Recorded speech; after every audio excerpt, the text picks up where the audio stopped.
share today my journey of going from a minimum wage oil change guy to having two very successful auto repair shops in town here. But my journey actually starts long before I was changing oil. And it was, as a young kid, I would work on the family vehicles with my father. That was the thing that we did together. And I remember in the 4th grade that we were supposed to do demonstrations for the class. And while most kids were demonstrating how to make paper airplanes or do a break dance, something Trevor would have done. Fun fact, in the 5th grade I broke my front tooth doing the worm.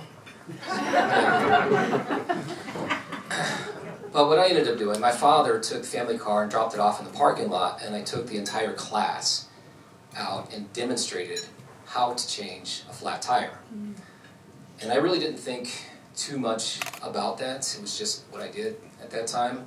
Until recently, I started going through some old photo albums, and I found my 4th grade school picture. It's a little crazy to think about this kid teaching a class on how to change tires. So this is probably when I was 14 or 15 years old, I'm guessing, doing some major engine repairs on one of our family cars. So this is my childhood, growing up working on cars. After I got out of the Navy, I started changing oil at a local auto repair shop at the age of 21. By age 25, I had become an ASE certified master technician. And it was this shop that I worked at that changed the trajectory of not only my career, but my life. And it wasn't because the shop was an amazing place to work. In fact, it was quite the opposite. The company culture was horrendous. The customer service was even worse. And I remember the owner taking the entire crew out to dinner one evening, and we're all sitting there chowing down and eating our food, and he stands up and he says, "Each and every one of you are replaceable. And by the way, we're going to start charging you for coffee." So yeah, that helped morale a lot. So, I went to the owner with some of my ideas on how we can improve customer service and get more production out of our technicians. And what ended up happening is he took my ideas and he instituted them all wrong. In fact, his idea for getting more production out of the technicians was to add an hour to everybody's already long workday.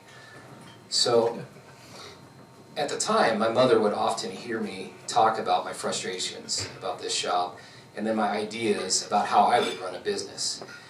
And it was her that pushed me into owning my own business. And so at the age of 26, and with a $120,000 loan from my parents, I acquired my first location. So in the early days, my mother would often sit in the lobby and watch me interact with customers and do my thing, and she would just smile and grin and just have all this pride sitting in the corner. And she still does this to this day, but not from the lobby anymore. So anytime we receive an award, we get mentioned in something. In fact, like this is a article that went into a national automotive trade magazine that we're in recently. She goes out and she emails all the family members across the country, and she's calling friends and neighbors. She's telling everybody about this. In fact, probably stopping people in the grocery store to tell them about it. So, funny story. My mother did a mic drop the other day. So the day the article came out in the Gazette that Jesse did for us, by the way, that was awesome. Appreciate that. I get a phone call from my mother, and she says, "You made the front page of the business section. It was a really well-written article." Click. Hung up. Didn't say a word, just hung up. Boom. Mic drop. So, my mother has always been our biggest supporter. And I don't think I would be standing here today if it wasn't for her pushing me and supporting me and believing in me. So At this time, I'd like to give her a gift, and I call it the mic drop gift. It is a framed article of the mic drop she was talking about.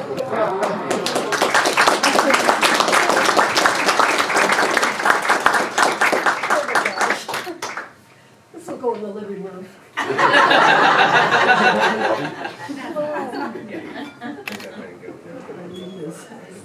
Here, Sue, I'll take it back here. Oh, okay.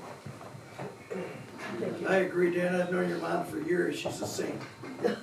She is, Oh. yes. So thanks, Mom. Okay, so enough of my origin story. To really understand what Adam and Son is, who we are, the simplest way of doing that is talking about our mission statement, and that is to change the image of the auto repair industry through our social impact programs, company culture, customer service, and inclusion. So let me break that down. Our social impact programs. First of all, let me get into social impact. It's a term that gets confused a lot. In fact, we had a pre-interview meeting for a guy that runs a national podcast for the automotive industry, and he heard about our company culture and he wanted to do a piece on that. And then as the discussion went on, social impact came up, and that started to pique his interest, and then he kept referring it to as social media. Like, well, wait, this isn't social media, that's not what that's about. So social impact for us is being a purpose-driven business solving community needs versus being philanthropic, where if you have a successful year, successful quarter, you donate to a charity or you do a coat drive or something like this. Our business is built around solving problems. So the first program that we have up here is the Stranded Motors Fund, and that's the one that we're most recognized by. The Stranded Motors Fund came about in 2020 when we saw a tremendous need in our community, and we were training a new service consultant, and she asked the question, what do you do if a customer can't afford to fix their car? And we went through the usual. We offer financing, check with family members, maybe they're associated with a church that can help out. And that's when we realized we needed to have a more formal process. So we tasked her with going out and researching what resources are out there. And she came back with, there are no resources out there. I thought, that can't be right. So I went out and I researched it, and I came back with, there are no resources out there. So that's when we founded the Stranded Motors Fund. And over the last couple years, we've been able to donate 7 vehicles, and then combined with our services we've provided, we've been able to provide about $130,000 to people in need in our community. So the Stranded Motors Fund is actually not our first social impact program. It started roughly 8 years ago when my kids were in the Colorado Springs Children's Corral, and they were asked to fundraise for tuition costs and travel expenses. And so we were tasked to go out and sell butter braid pastries for $10 a piece, and the corral would get $4. So at the time, my son was scheduled to go to Australia with the group, and that was going to be like a $4,000, maybe $5,000 trip. That is an insane amount of butter braids. So I thought, there's got to be a better way. You know, if something with a higher return on investment while supporting local business. And that's where the Trifecta program came in. So the way this program works is we donate 3- and 5-pack oil changes to clubs, charities, organizations, and they turn around and sell them, and they get to keep 80% of what they sell. The other 20% goes to the Stranded Motors Fund. But the really cool part is any additional services those customers have done, we donate an additional 5% to their organization in perpetuity. So in other words, as long as that organization needs our help, we will continue to donate forever. So the next program we have is our Pay It Forward program, and there's 2 parts to that one. When we have a customer that comes in and has a coupon or discount, we ask them if they would like to pay it forward to the Stranded Motors Fund, and if they do, we will match their donation. And the same thing goes for our military members. When we offer them their military discount, we ask them if they would like to pay it forward to the Angels of America's Fallen, amazing organization that supports the children of the fallen. If they do, we will match their donation. The last program we have is called Follow the Heart, and we designed that for specific organizations like first responders.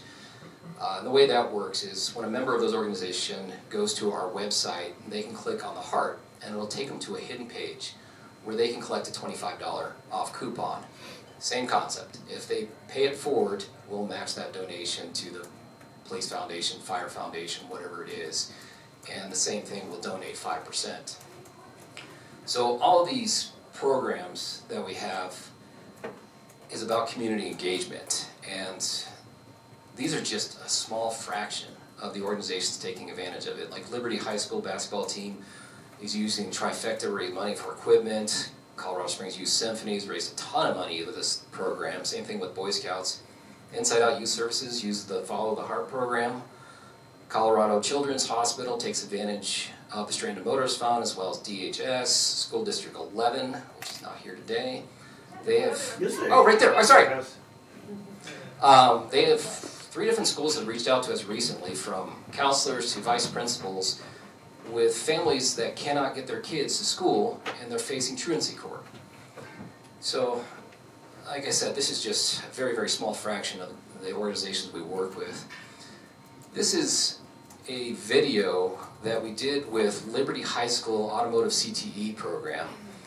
And in this instance, we had a Stranded Motorist Fund recipients that needed brakes. Well, it turns out this is in the wheelhouse of that program. And what we did is we took the vehicle up to Liberty High School. The students did the brake job. They got to learn how to do brakes. We brought the vehicle back to the shop. We did a safety inspection, double-checked their work, and gave it back to the recipient. The cool part is we did a video like this and posted it on our social media and tagged Liberty High School. Well, then it blew up from there. D20 grabbed it. They posted it, and they talked about how great it was to be part of the community and helping somebody in need. All right, so that is our social impact. The next component of our mission statement is company culture. And for many years, I've said we have a great company culture, but I've never really defined it. And you know, if you think about most companies, well, all companies have a company culture, whether you want one or not, you have a company culture. And most companies use vague terms, values, like have integrity.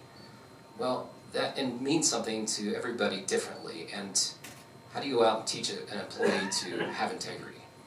So what we did is we put together our fundamentals. And those are those cards that are sitting there at the table there. And there are 28 fundamentals. And the way this works is each week we focus on one of those fundamentals. And they range anywhere from always do the right thing even when nobody's watching to be fanatical about response times. But we take one of those and we focus on it for the week. And it usually starts with me sending out a message to the entire company on my thoughts of what that is. And then at every meeting, every day, every daily huddle, the meetings start with going over the fundamentals. And somebody leads that conversation. Once we're done with the 28, we start all over again. And this time somebody else takes the lead. And it becomes habitual. It becomes ingrained. It is who we are. So we also use this with our hiring practices. And what we do is when we ask a candidate to come in for an interview, we tell them to go to our website, review the fundamentals, pick out 3 that they feel like they excel at, and 3 for areas of improvement. And so when they come in for the interview, we ask them if they had time to review this, the fundamentals. And if the answer is no, we let them know the fundamentals is who we are. We will be discussing this today. So this is going to be a very short interview. It weeds out a lot of people. So we have a fun way of celebrating our company, or our culture, and our fundamentals. And it's one of these championship belts. So, every 2 weeks, we rotate, and it goes from shop to shop. And the person who won it the week before gets to hand it off, pass it off to the person that they feel honored our culture, our fundamentals the best. So it's just a great way of celebrating what we do. Customer service is our next component of our mission statement. Now, the automotive industry has not exactly set the bar very high. We have long surpassed the industry. And so what we're looking for is another benchmark, something to hold ourselves accountable. And that's when we came up with the Michelin Star. What would it look like if we were a Michelin Star auto repair shop? So everything we do it through that lens, what it's going to take to be a one-star, Michelin Star auto repair shop. And that's why if we look at our service consultants' titles, right underneath that is guides.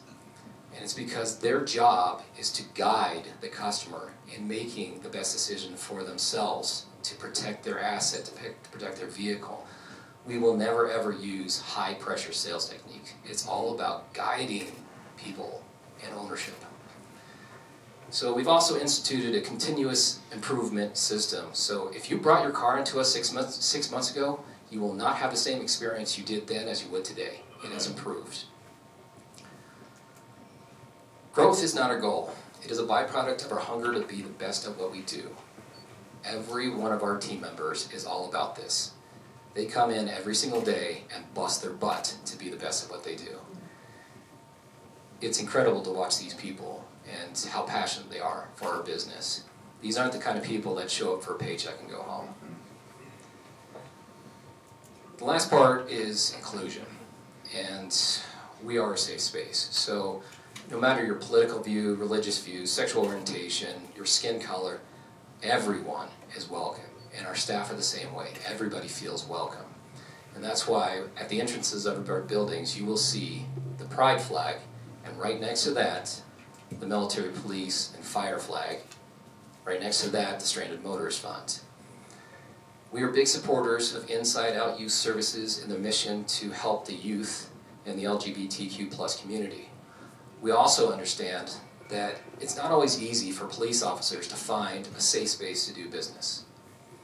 And our Stranded Motors Fund recipients, let me start that again. Stranded Motors Fund recipients, I don't know how many times we've heard them say things like, I have never felt respected at an auto shop. This is the first time I've had that experience. So no matter where you are on the spectrum, everyone is welcome. So what's next? So with all of our social impact programs combined, I think in the last couple of years we just surpassed giving back $155,000. We want to double that effort. We want to continue to grow our footprint in Colorado Springs, adding more location.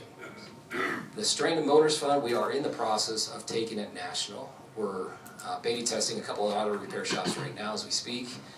And we're in the process of building out our social impact consulting arm of the company. And the idea is that we're going to go out and teach other shops how to do what we're doing. Thank you very much.